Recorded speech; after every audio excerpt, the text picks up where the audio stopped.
Magandang araw, magandang hapon at magandang gabi sa ating mga kababayan sa iba't ibang panig ng mundong ito. Siyempre, mga banateros, banateras, worldwide, shout out po sa inyo. At batiin din natin ang ating mga kababayan simula sa norte hanggang sa south, west, east, buong Pilipinas. Shout out po sa inyong lahat.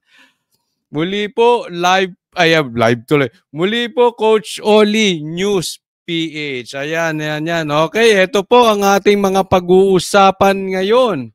Marcos, ito na. Sabi ko na sa inyo. Marcos napikon sa bangag na sinabi ni PRRD. Sinimulan mo kasi ng suka-suka di ba? Oh, binabati ko rin po pala ang mga kababayan natin, mga Team Suka sa Luzon, Visayas, Mindanao. Kamusta naman kayo mga Team Suka? Katulad ko sa Team Suka sa buong mundo at sa mga Team Sinusuka dyan.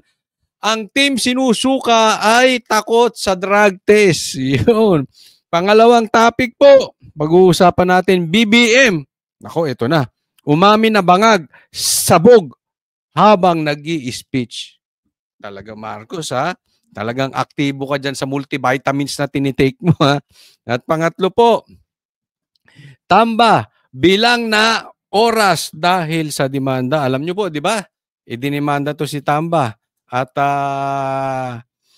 malapit na po yan. Kailangan na pong sumagot ni Tamba. Wala na siyang maisasagot kasi alam nyo, ito si Tamba, malakas lang yan sa tuwadcom. Pero sa demanda, syempre doon, katotohanan po, pakitaan ng ebidensya. Okay po, mamaya, pag-uusapan po natin yan. Pero bago tayo magsimula, ako'y magpapaalala lang diyan sa mga Team Suka, dapat nakasubscribe kayo kay Coach Oli dahil ilalabas natin ang mga tanso. Mga tanso, dati na kayong tanso at dati na naming sinasabing tanso kayo. Ngayon, mahuhuli na ang Team Tanso dahil sa suka. Di ba? Ang daming nagalit sa amin before dahil sinasabi natin ang Team Bangag ay totoong Team Tanso. Dahil mga tanso, hindi kayo tunay, mga budol-budol kayo.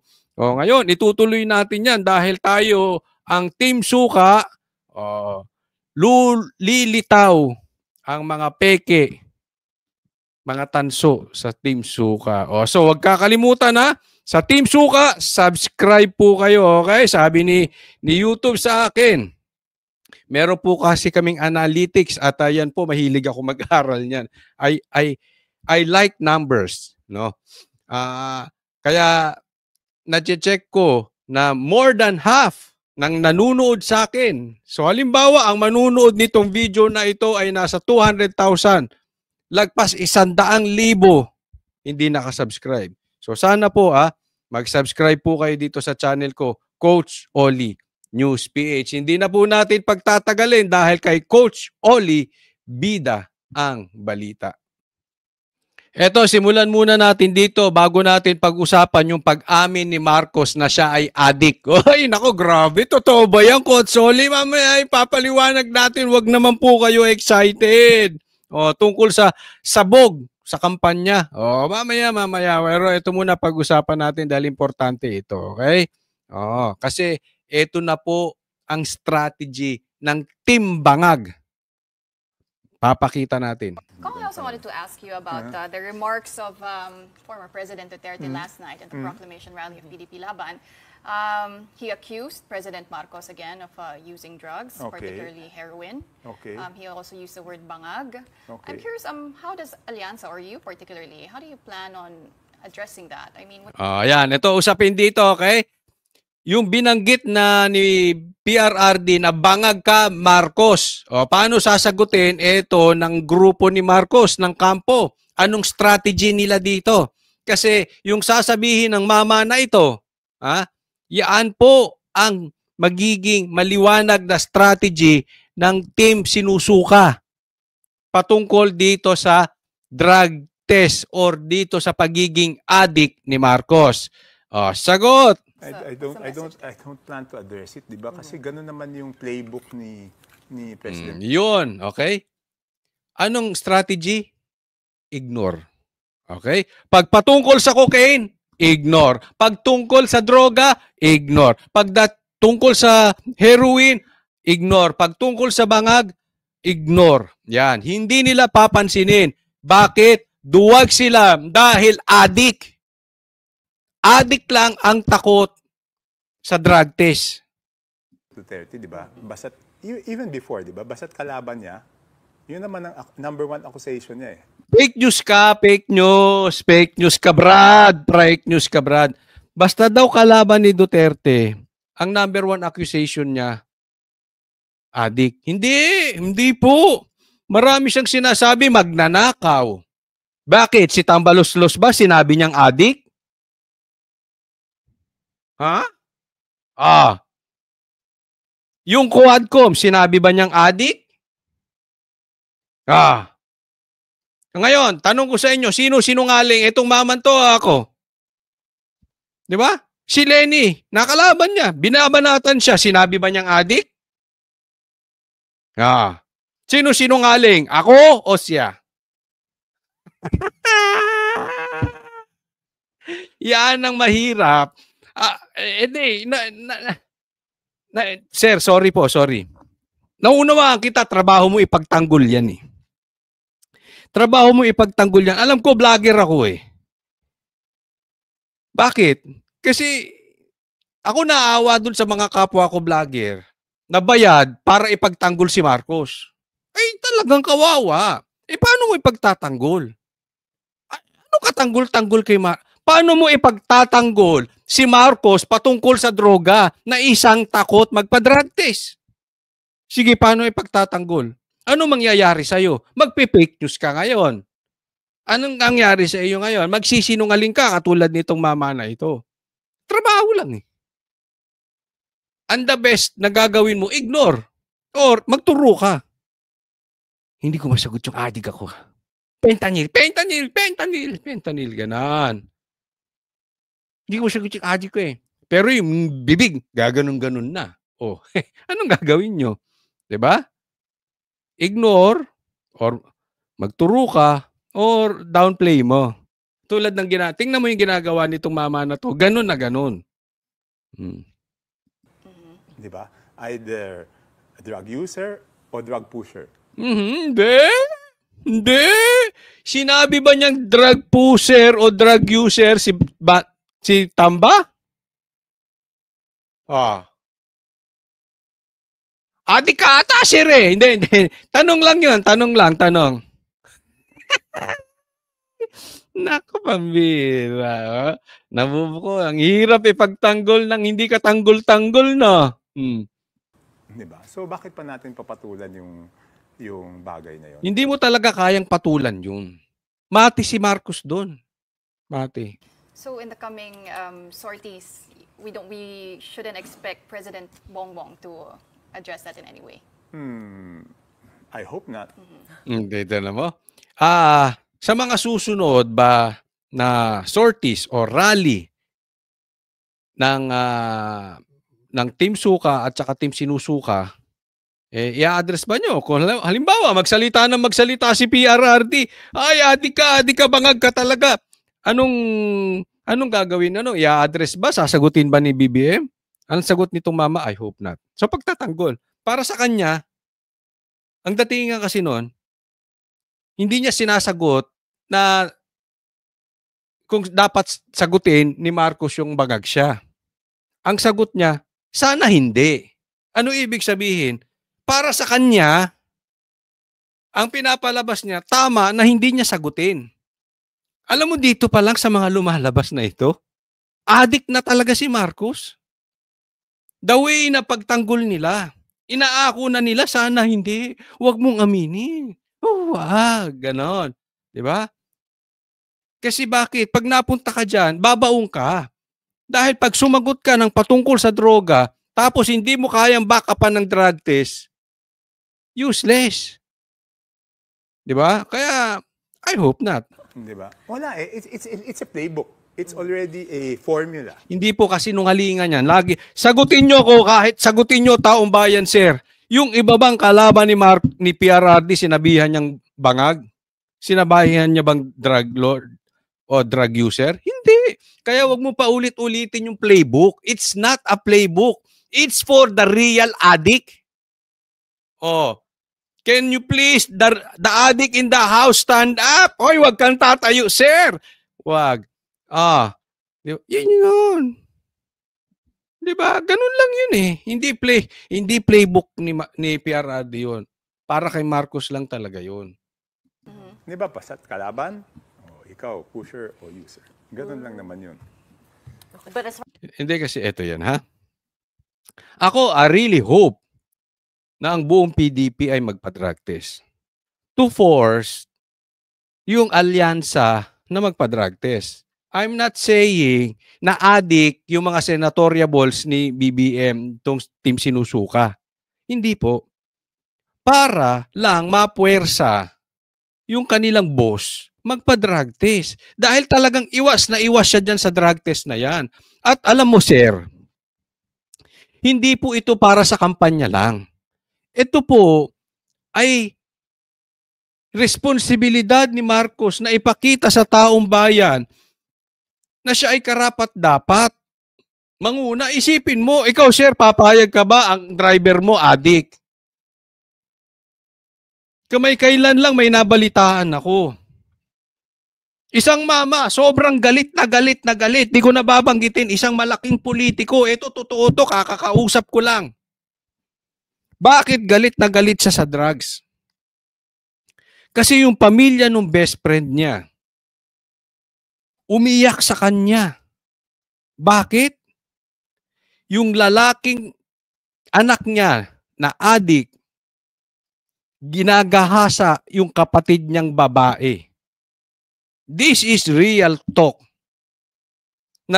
Nilak ang bahay, hindi makapasok yung magulang dahil papatayin yung kapatid na babae. 2 araw ginagahasa. Ako, ayoko nang pumapatay pero pag talagang nakakadinig ako ng adik, parang gusto ko talagang barilin eh. Ha? Hindi ko inaano rito na ine-encourage pumatay pero isipin mo. Sino matinong kaisipan na ang kapatid ay i-rape ng kapatid? Adik lang. Kaya sir, please. We deserve to know kung adik ba ang presidente o hindi. Huwag niyo ipagtanggol. Ang hayaan natin na ang magtanggol sa presidente ay yung drug test. Kung negative siya, di so be it. Tapos ang istorya. Pero masakit yung mga ganyan na maririnig natin. Masakit sa magulang yun, yung anak mo nire-rape ng anak mo rin. Masakit yun ha. Kaya mo yun, sir? Yan yung sinasabi ko, kaya mo, driver mo, adik. All the more. Kayo ba, kaya nyo? Mag-aalaga sa anak nyong babae, adik? Lalong-lalo na presidente.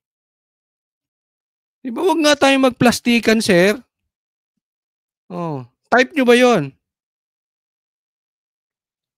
Kaya tuloy itong isang politiko na to galit na galit sa adik. Buti na lang. Tanong! Si Marcos ba pag narinig yung balita na yon, magagalit? Si Marcos ba galit sa adik?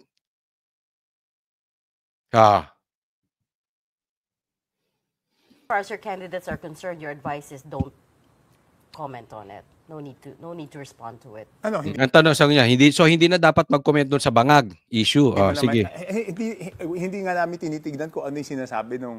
Really nung- don't Naku, hindi tinitingnan. Sir, budol-budol ka rin ha. Mana ka sa amo mo ha. Hindi tinitingnan. Pero yung mga sagot ni Marcos, sagot doon sa ay, naku, budol-budol ka. nung kabila. Basta yung pinag-uusapan namin, ano yung plataforma, Lokohin mo yun. Anong platform? ano yung mga dapat mong paalam. Kasi may sarili naman sila. Mr. Sir Cheryl. 5 minuto lang yung time ng bawat isa. Strictly followed yan. Kasi kung strict kayo sa 4 to 7, malamang strict din yung Hindi, time sa stage. strict kami dyan. So, sisimula kami ng 4 o 4, kahapon napilitan kami ng 4:30 kasi medyo mainit pa. So, meron Sir, silang laging 5 mainit ang 4 o'clock. minutes and they all follow naman. So, imagine, bakit nila aksayahin yung oras nila para sagutin yung isang bagay? Eh, ang importante, ulit, malaman ng Ante mo ang ibig sabihin niya. Bakit sasagutin yung isyung bangag? 5 minuto lang yun. So bakit sasayangin mo yung plataforma? Hindi, kunwari ako senador. Isa lang hindi ko pagtatagaling ng 30 seconds para maisingit yun, sir. Sasabihin ko sa inyo, ako hindi addict at willing ako magpa-drug test anytime. Just tell me, basta sabay-sabay tayo magpa-drug test. Kung sino naghamon, magpa-drug test din, sabay kami. Tapos, may ilang segundo yun, sir. Huwag na tayo magpalusot.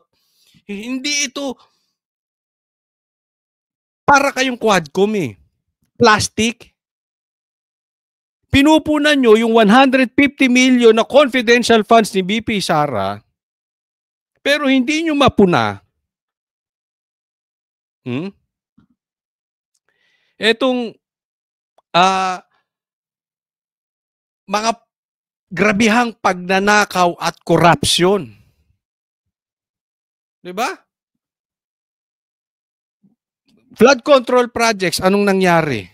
Etong blank items, anong nangyari? Hindi ba kaplastikan? Ganyan din kayo. May totoong issue. Ayaw niyong sagutin. It's just a matter of 30 seconds. tao kung paano sila makakatulong doon sa buhay ng bawat Pilipino. Yun naman ang mahalaga eh. So bakit nila sasayangin yung oras nila doon sa bagay na yun? Di ba? Kita niyo yung palusot, no? Okay, puntahan natin itong pag-amin at bagag na nagsasalitang si Marcos. Bangag sa,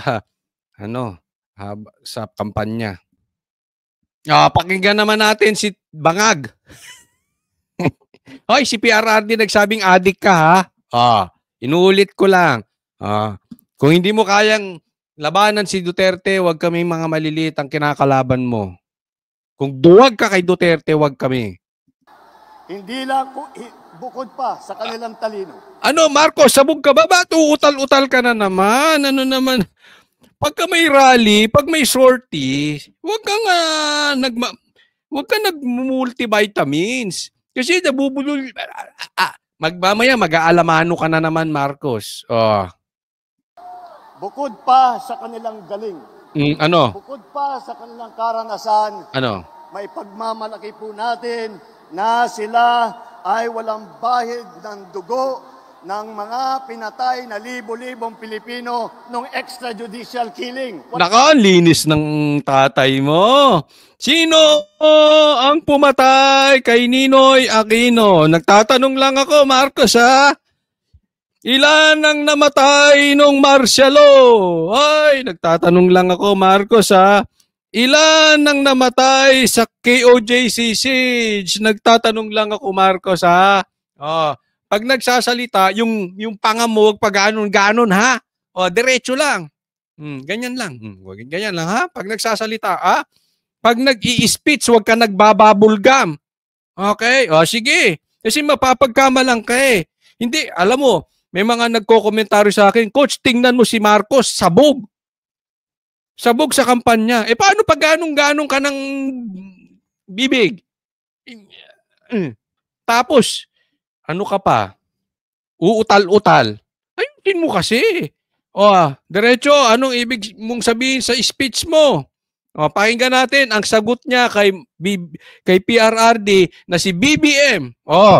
Si BBM ba, Adi? Kasi nag-heroin ka, dati cocaine. Ngayon heroin. Ano ka na-promote? Ano ba mas mahal, Marcos? Ako yung nagtatanong lang. Kasi dati sabi cocaine. Coca-Cola ka raw. Ngayon heroin naman sinasabi ni PRRD, ayusin mo nga. Ano ba talaga tinitira nitong mama na ito? Cocaine o heroin? Ako hindi ko alam eh. Ilagay nyo sa comment section. Ano ba ang tinitira ni Marcos? Heroin? Cocaine o multivitamins? Naguguluhan kasi kami kay PRRD. Pero may tanong ako, Marcos, anong mas masarap ba? Cocaine o heroin? Anong mas mahal? Tanong lang ha. Anong mas pang-sosyal? Yung mga alta sa syudad. Yung ano bang tinitira ng mga elitista? Tanong lang, cocaine o heroin? Hindi ko talaga alam. Promise. Alam mo, kahit isang beses hindi ako nagdroga kaya wala akong kaalam-alam dyan. Sorry na Marcos. Pero kaya kong patunayan. Gusto mo, sabay tayo magpa-drug test. Okay lang, walang problema. Ha? Pasabi ka lang anytime. Wala po silang Kahit gusto mo, isabay mo pa yung mga vloggers mong addict din eh. Naku. Mhm.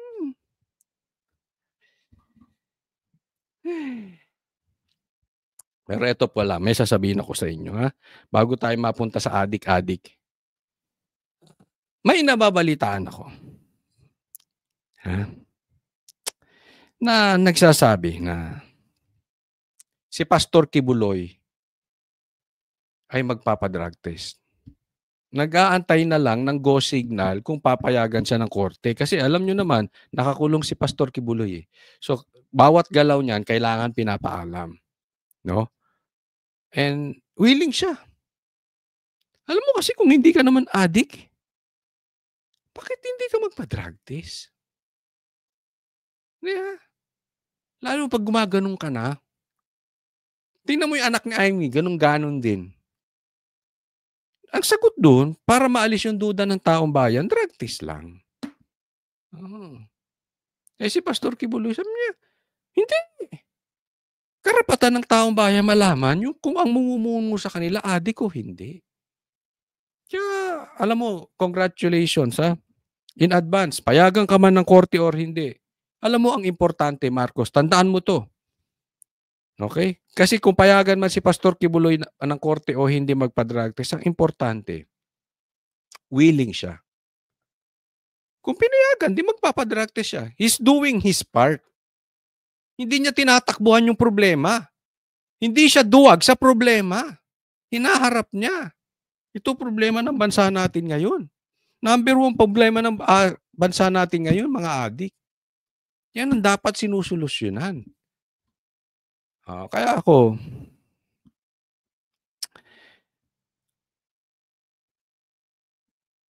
talagang natutuwa kay Pastor Kibuloy dahil siya magpapadrug test. At ang pangalawang sinasabing problema ng Pilipinas ay yung pagtaas talaga ng mga bilihin. Talagang grabihan na. And ako, suko na ako kay Marcos. Dalawang problema hindi niya kayang solusyonan. Drugs at yung bilihin. Yung bigas na lang eh. Basic yan sa Pilipino. Yung iba kahit papaano, kahit mahal, okay lang. Kasi ang Pilipino, alam ko yan nung dating medyo nagtitipid ako ng baon ko. Yung isang barbecue, 3 kanin, kaya ko eh. 'Di ba? Importante, mura yung kanin. Makakakain ka eh. Kahit yung iba medyo mahal. Pero yung kanin man lang mapamura mo. Imagine this. Si Marcos nangako ng magiging 20 pesos ang bigas. Naging DA secretary ka na, presidente ka pa, hindi mo natupad yung 20 pesos na bigas. Ganyan po kalupit ito si Marcos. Anong ginawa mo bilang DA secretary? Wala ka talagang silbi, Marcos. 2 problema ng Pilipinas ngayon hindi mo kayang solusyonan. Anong kaya mong solusyonan? Magtuturo ka lang. Wala. Manisi ka lang ng iba. Ganyan lang ang ginagawa nitong mama na ito. Pakinggan yung speech niya. kinalaman dyan sa mga ganyang klase. Wala sa kanila ang kasabwat sa pagbubulsa ng sako-sakong pera at pinagsamantalahan ang pandemya at nagbulsa ng maraming pera, pinabayaan na lang na yung ating mga kababayan. Tingnan niyo yung crowd. Ano to ha?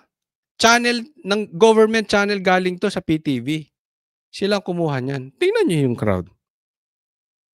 Yung tao halatang ayaw na sa kanya. Pag si PRRD ang nagsalita, ang crowd nakikinig. Ang crowd natutuwa. Ang crowd na sumisigaw. Ang crowd ngumingiti. Ang crowd tumatawa.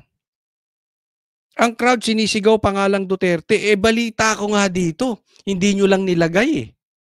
Yan po ang kumakalat na balita. Andiyan si BBM, nagsasalita ang sinisigaw ng tao, Duterte. Di ba? Ito, nakapula pero parang bayad. Alam mo yung ugali ng bayad? Wala sa loob yung ginagawa. Basta matapos ko yung ginawa ko. Yung trabaho ko, okay na. Ganyan ang taong bayad. Alam mo yung nasa puso eh. Diba? Ang layo. Tingnan nyo ang views ng proclamation ng alyansa. I-compare nyo sa views na lang ng proclamation ni Pastor Kibuloy. GMA yan ha. Sila nag-cover, hindi SMNI, mainstream media. Buong proclamation ng Team Bangag, talo ng iisang tao. Proclamation ni Pastor Kibuloy. Proclamation ng buong PDP, mas lalo na, nilamon sa views at engagement itong proclamation ng PDP. Diyan pa lang kita mo na yung interest ng taong bayan eh. Huwag na tayo maglokohan, Marcos. Ang niloloko nyo lang yung kaya nyong bayaran. Yan ang style nyo ni Mr. Ayuda eh. Di ba? Hakot pa nga daw yung crowd nyong yan. Bayan ay magkasakit o mamatay. Wala rin sa kanila ang sip-sip sa China. Titignan mo itong mama na to. Ginamit pa ang China. Ginagamit ang ibang bansa para sa politika niya. Di ba ang corny? Diyan mo nakikita yung kababawan. Alam nyo, eto ako'y hindi nagiging Team China. But you do your research. Sino ang nang-api sa Pilipinas? Amerika, China.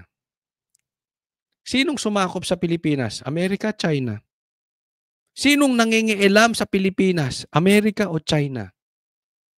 Eto, tingnan ko kung bias kayo o hindi. Sino ang mas angat ang ekonomiya? Amerika o China? Manood kayo. Manood kayo. Sa YouTube, nilalamunan ng China ang Amerika. Bakit? Pumunta sa demonyo tong Amerika eh. Kung ano-anong batas ng mga inano nila na malayo na sa Kristyanismo. Diba ang China hindi naman Kristiyano, pero maayos sila.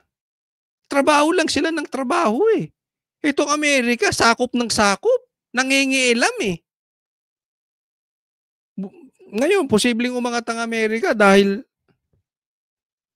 ako hindi nagiging bias, mag-research kayo. Hindi po kinakampihan ng Duterte China. Ito po ang gusto nilang optics na ang Team Duterte ay China, hindi po.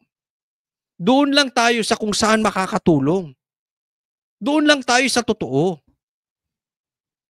Sino ba ang nananakop at gumagamit sa Pilipino? Sino ba ang may EDCA? Sino ba ang may US base dito? Sino ba may base militar dito? China ba o US? Sinong nilalagay tayo sa alanganin? China o US? Huwag na tayong maglokohan, Marcos. Yang trick mong China pro-China na yan, optics lang yan. Yan lang ang gusto nyong palabas. Spin nyo yan, Marcos eh. Tingnan mo, yung spin mo, wala kang influence. Walang nanonood sa speech mo eh. Para kang ang sabog mag-speech. Hindi ko alam kung high ka, adik kan talaga. Or talagang tumitira ka bago mag-speech dahil hindi mo kaya ng walang droga. Ako'y nagtatanong lang ha. Kasi tingnan nito ha. Bakit pipilit mo nang ipipilit yung patungkol sa China? Yung grupo mo nga nagwawatak-watak eh. Anong sabi ng grupo mo dyan? Ayaw nila sa negative campaigning. Opinion mo daw yan. And here you are, nag-negative campaigning ka pa rin. Yung grupo mo nga wala kang influence. Yung iba nga hindi na nag-attend dyan eh. Hindi ka ba nakakapansin? Yung iba nga umiiwas. Tingnan nyo difference na itong bongbong na ito kay PRRD. Yung ka-team niya dumidistansya sa kanya. Yung team ni PRRD, pirmi ang dikit sa kanya at pirmi ang gamit sa pangalan ni Duterte. Bakit? Tama kasi ang ginagawa. Tama ang direksyon.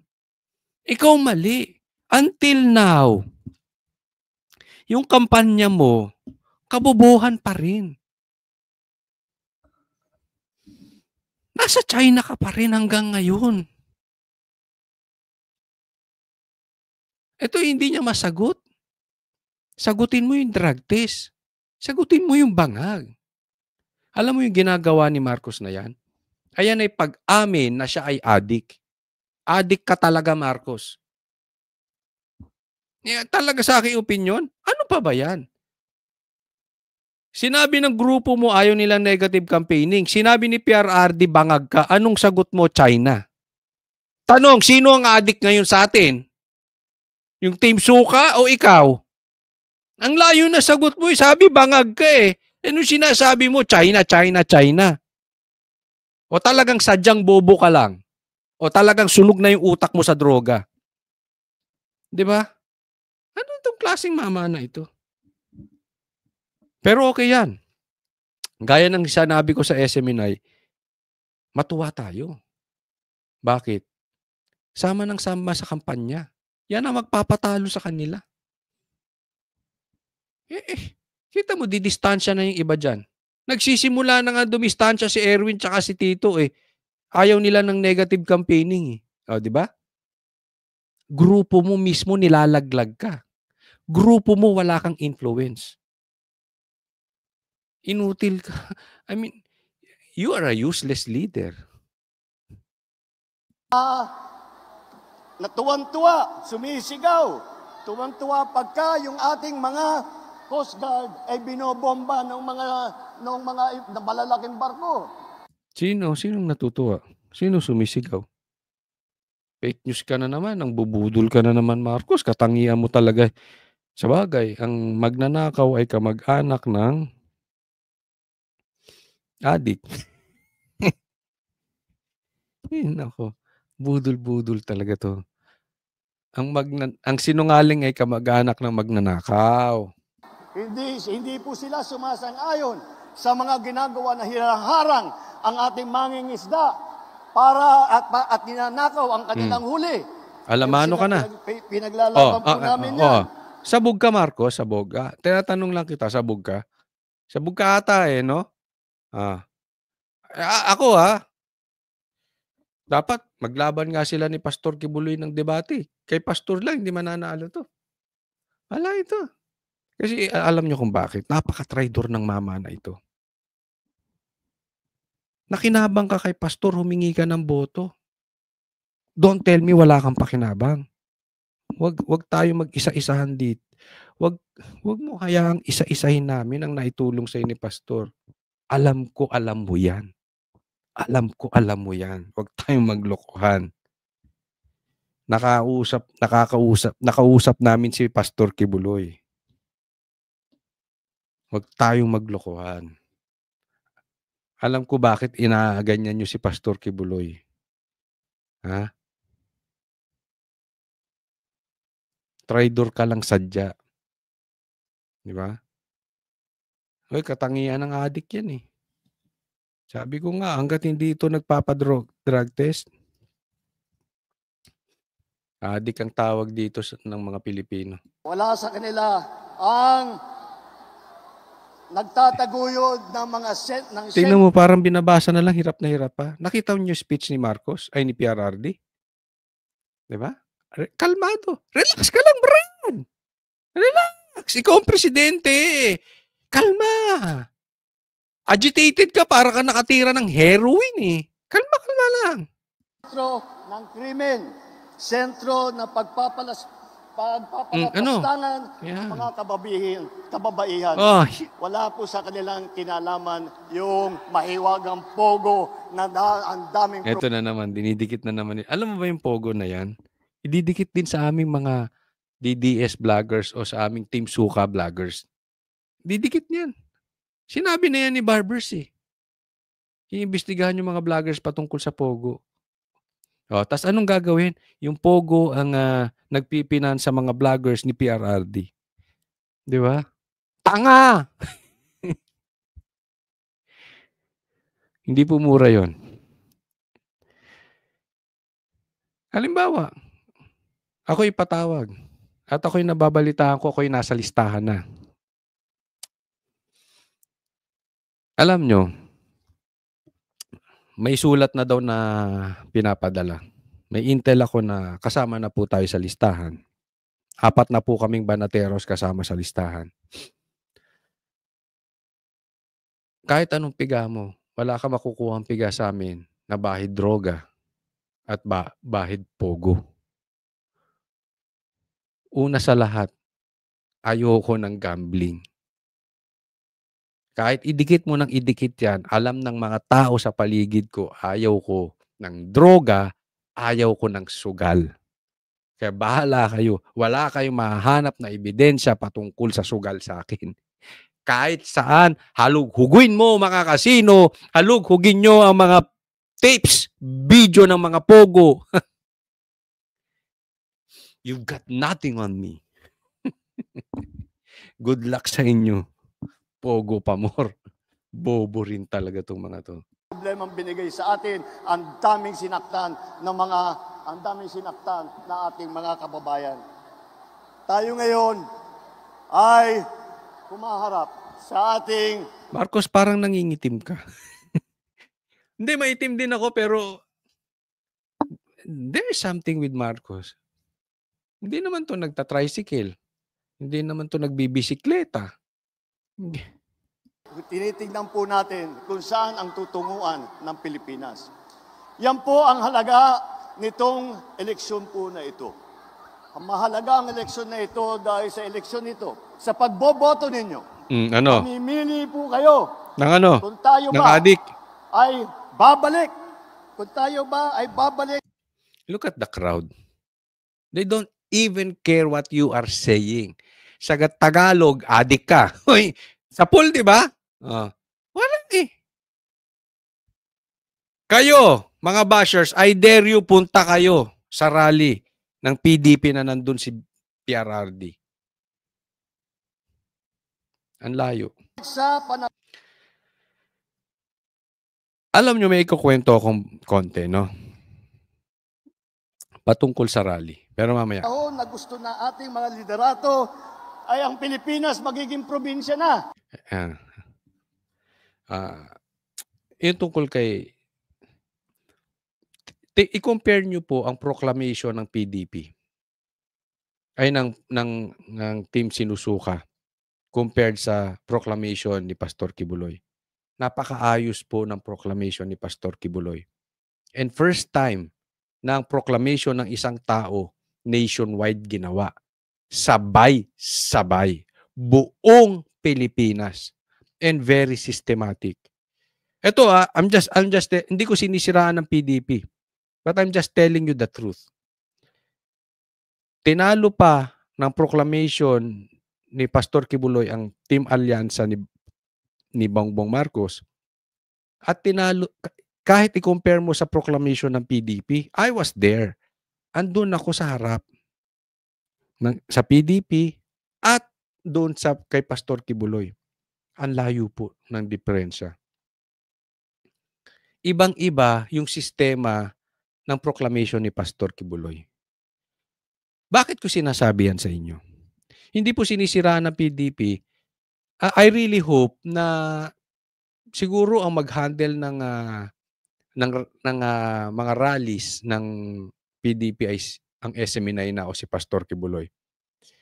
Kaya ko to sinasabi kasi ang dami pong maitutulong ni Pastor Kibuloy sa Pilipinas. Very systematic. Si Pastor Kibuloy, pag gumalaw, now na. Hindi bukas, hindi sa susunod na araw. Marcos, makinig ka. Ito ang leader. Now na. Pangalawa, iyan po ay katangian. Alam nyo, hindi ito dahil sa ako'y nasa SMI kaya pinipuri ko si Pastor Kibuloy. Pero dahil sa araw-araw po kami sa SMNI, alam ko yung sistema ng SMNI. Grabe po. Ang galing po ng sistema ni Pastor Kibuloy. And kaya sinasabi ko sa inyo, kung nagagawa ng isang tao talunin yung maraming, doon na lang sa proclamation, diretsuhin na natin, na maraming politikong involved, nahihigitan pa ni Pastor Kibuloy. Anong ibig sabihin nun? Pag ito'y nakaupo ng senador, hindi po pwedeng hindi ito gagalaw. Agad-agad.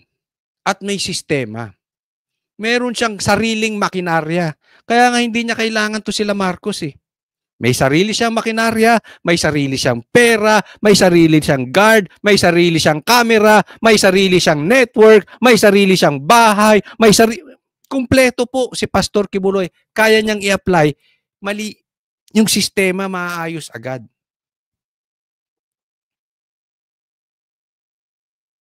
Hindi katulad nitong sila BBM na kalat-kalat. Sinuwerte nga even yung PDP kay Pastor Kibuloy eh. Kaya nga ginigipit si Pastor Kibuloy. Dahil alam ni Tamba at ni Marcos, eto sasabihin ko sa inyo, alam ni Marcos, makakatulong si Pastor Kibuloy sa kampanya ng PDP. Dahil pag hinawakan niya ang kampanya ng PDP, very systematic. Alam niya yan. Kaya ginigipit ulit na naman si Pastor. Isipin nyo, nasa ospital may sakit. Pinilit ibalik sa Pasig, BJMP. Ganyan sila katindi. Matanda na yung tao. May sakit. Sige, kahit nakadextrose, ibalik doon. Bakit? Alam niya ang galamay ni Pastor Kibuloy. Malaki maitutulong. Problemado sila dyan. Hindi nila kaya. Not even yung dami nilang pera, hindi kayang tapatan ang sistema ni Pastor Kibuloy. Alam niyo kung bakit? Kahit mas marami silang pera, itong sila Marcos, walang kurap eh. Yung pera na gagamitin sa kampanya, yun na yun. Walang nang bubulsa. Naku Marcos, alam mo yan. Sa kampanya may bulsahan. Don't tell me hindi mo alam. Kaya palpak minsan ng kampanya. Sus! ng China. Wag nga ako. Sana naman di na po tayo babalik sa nakaraan na ibinubugaw ang ating bayan bilang sugalan ng mga dayuhan. Sino ba nagbubugaw? Binubugaw mo kami sa Amerika. Oh, kaya mo do, sabi, totoo ba to? Kaya pinapwesto mong Edgar rito para yung mga kaso mo ron hindi tuluyan at hindi habulin. O, sinong bugaw ngayon? Sana naman, huwag na tayong babalik sa landas na umaapal na dugo. Hindi na kami talaga babalik sa iyo, Marcos. Nabudol. Ay, hindi pala ako babalik. Hindi talaga ako nagpunta dyan. Yung taong bayan hindi babalik sa iyo. Ang mga inosenteng mga bata na inagawan ng kinabukasan dahil sa kanilang pagpapatay. Hindi na tayo pwedeng ganun. Huwag tayong papayag na bumalik ang Pilipinas sa panahon ng dilim. Huwag tayong papayag na ang Pilipinas ay babalik sa panahon ng lagim. Ito po ang ating pagkakataon na dalhin ang Pilipinas sa magandang lugar. Ito ang ating pagkakataon. Parang sabog si Marcos eh, no? Ano sa opinion nyo? Lagay nyo nga. Parang sabog eh. Na maglagay po tayo ng ating mga leader na sila ang mangunguna para dalhin ang Pilipinas sa mas magandang kinabukasan. Ang isang Pilipinas na progresibo. Pilipinas na progresibo. 3 taong ka na wala kang nagawa. Yung mga kinakandidato mo, yung kinakampanya mong kandidato pala, ng mga senador, ilang beses na naging senador. Progresibo ba Pilipinas? Di ka ba talaga, Marcos? Ano pinagsasabi mo? Talagang sabog ito. Anong progresibo? Asan ang progresibo, Anong tulay na nagawa mo? Ang isang Pilipinas na may malasakit para sa isa't isa. Ano may malasakit? Balita ko nga, pati yung malasakit center, tinanggalan nyo ng budget. Yung malasakit center ni Senator Bongo. Totoo ba yon? May malasakit, yung malasakit center ni Bongo, tinanggal nyo. Para sa Pilipinas na Ewan ko lahat sa inyo, ng Pilipino alamano, po alaman. ay kapit-bisig, sabay-sabay, tungo. Tama na yan, Marcos. Next na tayo, buwisit. Ito naman. Pag-usapan naman natin itong aso ni Tamba. Tinuligsa ni House Assistant Majority Leader Tingog Party List Representative Jude Asidre ang pahayag ni dating Pangulong Rodrigo Duterte sa mga senador. Ginawa ng dating punong ehekutibo ang pahayag sa proclamation rally ng pinangungunahang political party, ang PDP Laban. Marami kasi sila. Ano dapat ang gawin natin? Natin yung mga senador ngayon para mabakante. Kung tayo ng mga 15 na senador, pasok na tayo lahat. Ayon kay Congressman Asidre, talagang mag-ama nga sina dating Pangulong Duterte at VP. Talagang mag-ama daw si PRRD tsaka si Inday. Bakit? Yung mga anak ba ni Marcos, di niya anak? Ni BBM, di ba niya anak? Talagang mag-ama yan. Si PRRD tsaka si Sara. Siguro may alam ka, Asidre, no? Hindi anak ni Marcos yung mga anak niya. Kaninong anak yon? Ikaw may sabi niya na talagang anak niya. Anak talaga ng presidente yan si Inday. Yung anak ni Marcos, anak niya ba talaga? Nagtatanong lang. Sara, kabilang sa articles of impeachment laban kay VP Duterte ang ginawa nitong pagbabanta umano kina Pangulong Bongbong Marcos Titingting na mo ang labi. Diba? Jr., First Lady Lisa Araneta Marcos at House Speaker Hindi mapirmi. Pirmi mo nga yung bunganga mo. Ulit. Diba? kina Pangulong Bongbong Marcos Jr., First Lady Lisa Araneta Marcos at House Speaker Martin Romualdez. Giit ni Representative Asidre, hindi biro ang pagbabantang pumatay ng opisyal ng gobyerno. Pagpapalaganap anya ito ng kultura ng karahasan at pagpapahina sa demokrasya.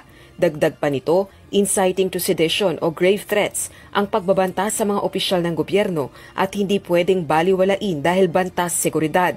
Samantala, Duwag talaga to si Duwag talaga to si Tamba. Kasi alam nyo, may demanda kay Tamba eh. Yung patungkol dito sa blank items. Malaking problema ni Tamba yan. Yan ang pong reality. Ang pinakamalaking balita ngayon, yung criminal act na ginawa ng grupo ni Tamba na blank items. Bawal yun na yan ay mistulang korupsyon. Pagmumulan ng korupsyon yan kasi bakit kayo lang ang nag-decide dyan sa budget na yan. Blanco tapos nilagyan nyo ng budget. Alam mo kaduwagan ni ang hinahayaan niya, yun ang issue eh. So para mapagtakpan yung issue na yon, pinatatahol niya yung baboy niya, ay yung aso niya. Pinatatahol na ito na laban kay PRRD. Diba? Galit siya kay PRRD kasi si PRRD ang naging plataforma nung demanda na yon. Siya ang naging boses nung demanda na yun eh. No? So, duwag to si Tamba, hindi niya makalaban ng diretso si PRRD. Yan ang style. Parehas nga silang magpinsan. Nililigaw nila yung problema. Si Marcos, ang problema, adik. Anong sagot ni Marcos? China. Si Tamba Luslos, malaking krimen yung pag-fill up ng blank item sa budget. Anong pinupuna niya? Etong biro ni napapatayin yung 15 na senador para sigurado nang mananalo yung PDP, baka kapasok sila. Alam mo, kahit yung joke na yan, kahit sabihin mo sa isang grade 2, alam nila joke. Samantalang tong aso na ito, hindi niya alam joke. Ganyan po kakitid ang utak ng ating mga politiko ngayon. Sige, tanong nyo sa mga anak ninyong grade 2, grade 3. Alam nila joke yan. Diba? Mapagpatulto mga ito, talagang mahihina ang utak eh. Walain dahil bantas seguridad. Samantala, inudyukan naman ni House Deputy Majority Leader Iloilo 3rd District Representative Lawrence Defensor ang mga senador na umaksyon na sa impeachment complaint laban kay Vice President Sara. May babala rin sa publiko si Congressman Defensor na isa sa magiging House Prosecutor sa nakabinbing impeachment trial ni Vice President Sara Duterte. Hindi biro yon. Conditioning yon para ma-normalize ang salitang pagpatay sa isip ng mga Pilipino. Kasi magiging depensa din yun nila sa impeachment trial. Ayan. Ito, paliwanag ko ha. Mind conditioning yon na nagbibiro si PRRD kasi pagdating sa impeachment ni BP Sara dahil may binanggit si BP Sara na pagpatay, papatayin, i-defense nila na biro, i-defense ng company ng Duterte, ng Team Suka na ano yan, biro lang. So mind conditioning. So ibig sabihin inuuna na nila kasi gagamitin. Hindi gagamitin ni BP Sara yan. Kasi tanga lang talaga ang hindi nakakaintindi. Ang sabi ni BP Sara napakaliwanag. Na ginugulo nyo lang. Pag ako namatay, patayin mo yung 3 itlog. Patay na ba si BP Sara? Pangalawa, ibig sabihin nun, inaamin nyo na meron talaga kayong tangka, patayin si BP Sara. Kasi ibig sabihin, matutuloy yung pagpatay doon sa 3 itlog. Naiintindihan? Conditional eh. At paano magkakaroon ng threat kung walang namatay o wala namang tinatakot na patayin? Papatayin nga lang kung siya ay namatay. 'Di ba? So hindi gagawing defense ni PRRD na siya ay nagjo-joke lang. Kasi in the first place, hindi naman si PRRD ang sinampahan ng kasong impeachment. Hindi naman for impeachment si PRRD eh. Sir, sana habang sayang ang pagiging congressman ninyo kung bobo kayo eh. Hindi naman si PRRD ang kina-question dito si BP Sara. At si BP Sara nung sinabi niya yun, hindi siya nagjo-joke. Galit siya that time. So wala pong galit na magjo-joke. Galit na galit siya dahil dun sa ginagawa nyo, dun sa kanyang abogado na si Attorney Lopez. So hindi gagamitin yung pinagsasabi mo na joke. Isip naman minsan, sir. So mag-ingat tayo. Huwag na tayo magpapaloko pa sa ganyang conditioning ng mga taong bayan. Kayong nagko-conditioning ng taong bayan. Di ba? If I were the senators, I would not sit quietly taking that statement. Sorry ba? Pasensya ka, hindi ikaw senador. Ilan lang ba boto mo? Ilan ang boto ng senador? So, sorry. Hindi ka senador. Kung binabato na yung bahay niyo, marami pa yung ayaw sa'yo. Dapat gumising na kayo at tumindig na kung ano yung dapat gawin under the Constitution. And that is to proceed with trial. Proceed forthwith with trial. Ay, nako. Yun pa kay Representative Defensor, marami ng batikang abogado ang nagpahayag ng kagustuhang tumulong sa kanila sa prosecution panel para sa impeachment trial. Dinagsa kami ng mga... dinagsa sila. Dinagsa. Sorry, hindi kayo senador. Kahit dagsain pa kayo ng lahat ng abogado sa buong Pilipinas. Dinagsa daw.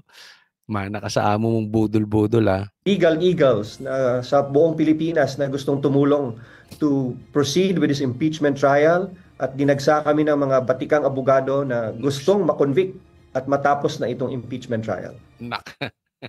Naghahanda na ang House Prosecution Panel dahil sa posibilidad na magbago ng isip ang Senado at mag-umpisa ng mas maaga kaysa Hulyo ang paglilitis kay VP Duterte. Kami nga iimbestigahan.